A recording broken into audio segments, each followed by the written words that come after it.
wakati Alice Haule akirejeshewa hati ya nyumba yake jana baada ya kumalizika kwa mgogoro uliokuwa ukimkabili na mfanyabiashara Mohamed Yusuf Ali. Taarifa mpya zimeibuka kuhusu sakata hilo.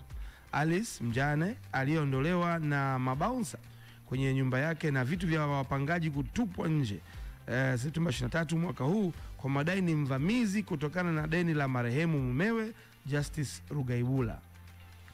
Kuna vitu vingi vinahusika hapa na amepewa cheti hicho, na kuna picha habari amepewa cheti kabisa, hati ya kiwanja alichokabidhiwa na mkuu wa mkoa. Unajua jinsi sakata iko hivi. Yaani yeye na mume wake wakati bado ni yuko hai walinunua mwaka 2008 hiyo nyumba ya Mikocheni.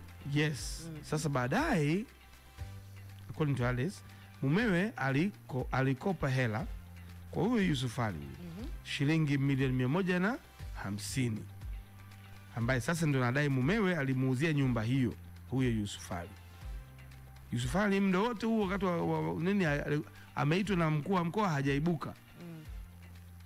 Sasa amepewa siku 5 aibuke.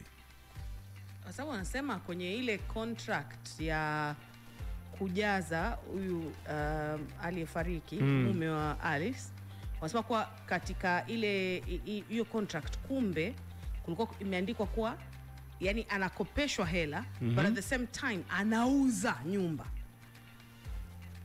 Yani ilikuwa ni maneno yamefichwa humo ndani. Ndio maana sasa kugushi. So ni yale ambao wao unatuambia pia tujifunze kutokana na hili. Ile ambao wanatuambia Evans Bukuku kila siku kuwa take your time kwenye contract yoyote, soma taratibu kipengele kwa kipengele. Usipoelewa mpigie mwanasheria muulize. Hujasoma tena mwanasheria hata mmoja. Absolutely. Akusaidie tu, akupe ushauri. Siku hizi na document tunatuma kidogo excerpts pale, ama hata GPT inakusaidia angalau kupata mwanga.